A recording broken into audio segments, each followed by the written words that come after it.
Welcome to the Jill on Money podcast. It is Christmas Eve, Thursday, December 24th. And I'm glad I'm dropping this nice and early in your feed. Why? Because I got to get busy. Mark, I am making lobster fra diavolo tonight. What do you think of that? I know. I'm trying to do a fish Christmas Eve. That's what happens when you are with an Italian girl. She demands fish on Christmas Eve. So I'm doing it. Tomorrow, it's going to be eggplant parmesan. Yeah, eggplant parm for Christmas Day. Are you okay with that, Mark? Oh, Mark's going for the turkey confit legs. I cannot wait to hear how that is. So we'll have to have a little conversation. I want photos of everything, okay? All right, let's get to some questions. Listen, we're basically going on break from, now-ish through let's say the 4th of January. Now, that doesn't mean you're not going to get a podcast in your feed. You're going to get podcasts in your feed. We're going to do a mishmash of different stuff. We put a whole bunch of stuff in the can, and we are always working. It's annoying. It's true. We should take more time off. We probably won't. So send us your email questions. Ask Jill at jillonmoney.com. Ask Jill at jillonmoney.com. Okay, let's start with a subject from Divya, who says, burnt out doctor. Uh-oh. Okay, Divya writes, Hi, Jill. I listen to both the podcast and the radio show, and I really appreciate the education and sensible financial advice. Oh, I'm an ICU physician, which means that this last year has been stressful in ways most people can sympathize with. And in some ways, people can't imagine unless they too are frontline healthcare workers. I went to medical school late. I didn't have my first job as an attending physician until I was 38. I'm now 45. I am exhausted. And while I do not want to retire, I am thinking of slowing down and maybe doing part-time work for a year or more. I'm nervous about it because although I am a high earner, I started saving late and I'm not sure entirely how much I should have put aside before I slow down. I currently have, 57 grand in medical school debt, $110,000 on the mortgage. House is worth $250. No other debt. I have 550 grand in my retirement accounts, 60,000 in a Roth IRA. 900 grand in a brokerage account. That's good. I have about 40,000 in an emergency fund. I expected I would make enough part-time to cover my expenses easily. I'm not sure how much I should plan on trying to save in retirement while I'm on this break. Is this a stupid idea? Any advice would be appreciated. I don't think it's a stupid idea, and I understand. I mean, you really have gone through a ton, and I hear this from a lot of healthcare workers.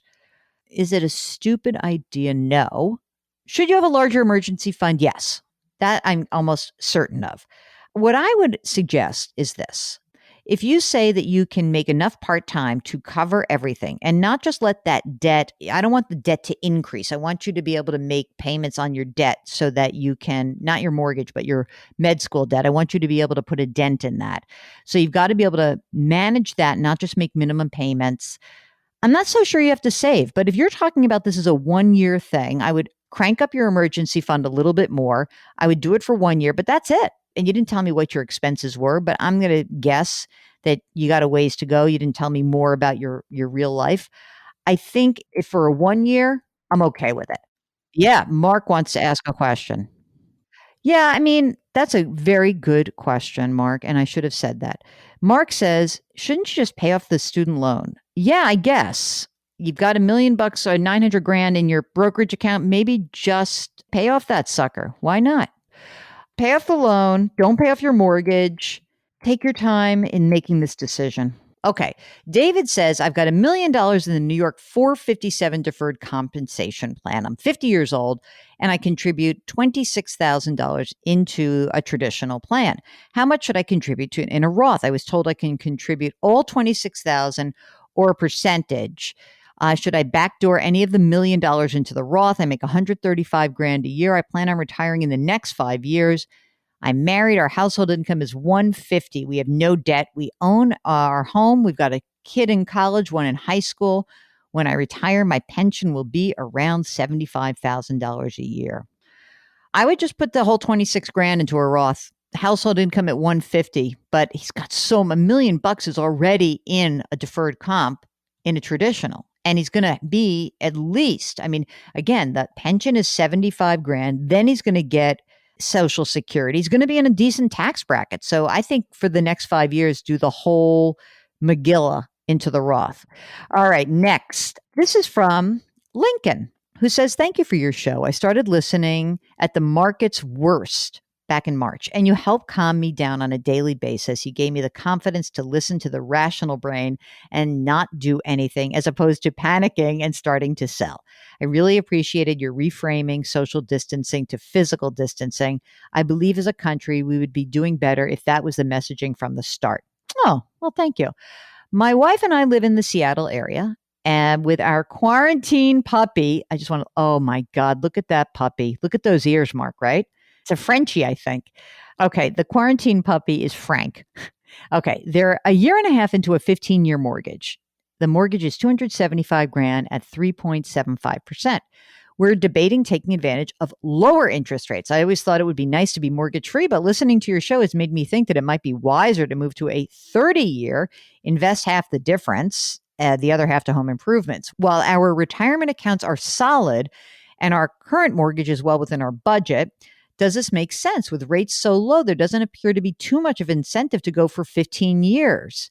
I'd be interested in your opinion, but mostly I just wanted to thank you for your show and share a picture of Frank. You know me, I love a 30 year. I really do. But I mean, you did just actually do this mortgage. So it's hard for me to feel like, oh, a year and a half, you have to go into a 30-year.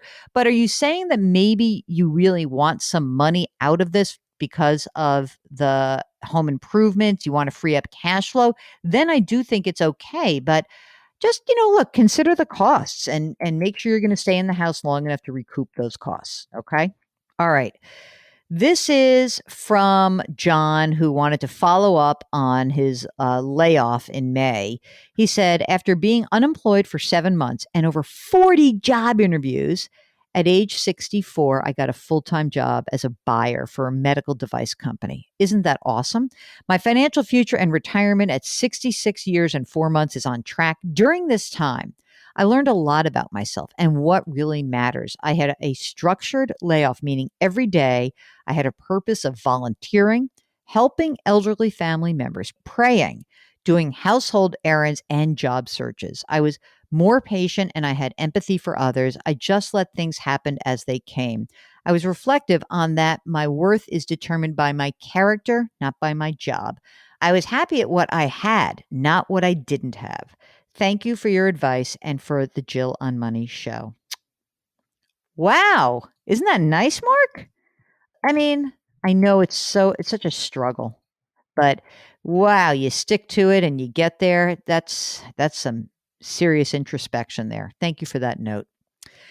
Subject: after drinking from the hose, what should I do next?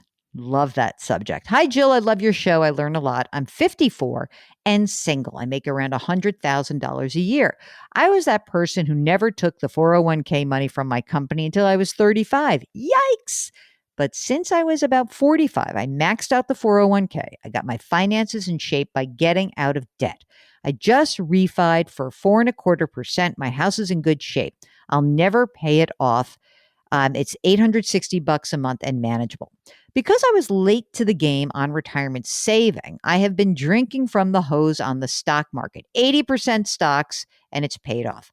I now have $330,000 in a 401k, 10 grand in a Vanguard index fund, 3,500 in a Roth IRA in the same fund.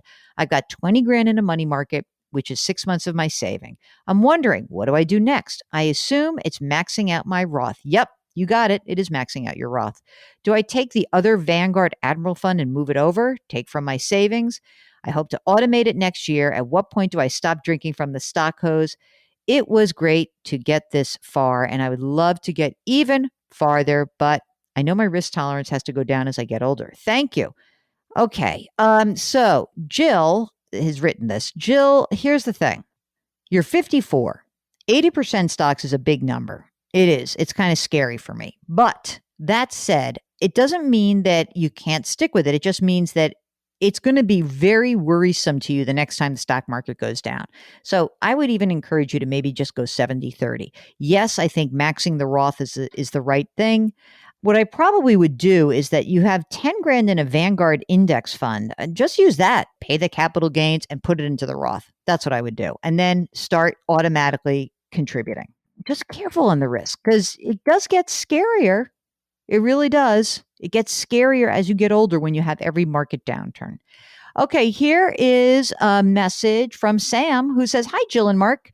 Season's greetings from Melbourne, Australia. I've been an avid listener since June of this year when you were the guest on the HTM podcast. I download and listen to every episode on my daily commute. Thank you and Mark for everything you do. Although we have different rules, regulations, and opportunities in Australia, and we might also use different tools to manage our personal finances, the principles of personal finance, which you promote, very much resonate with me. I'll get our estate planning sorted, I promise. In particular, your closing remarks on every episode, to be honest, should resonate with everybody, no matter which country you're in. I wish you and your loved ones a wonderful festive season. I hope you stay safe and healthy, Sam." Way to go, Sam. Mark, you've been to Melbourne? Mark says he's been to Melbourne, as have I. I have relatives in Sydney, as a matter of fact, and he's very much looking forward to the Australian Open. Thank you so much for your note.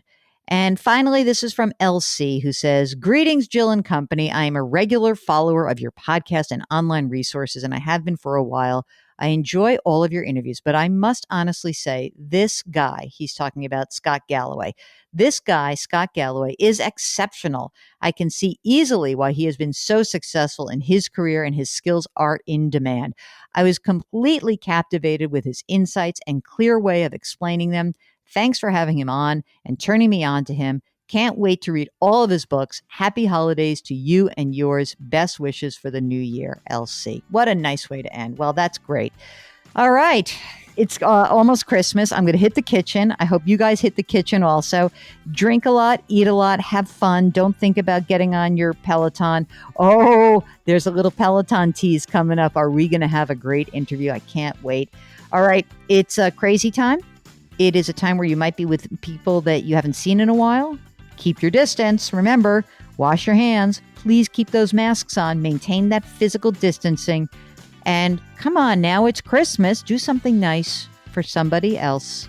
It will be so helpful to you, I promise. Okay, we will talk to you tomorrow.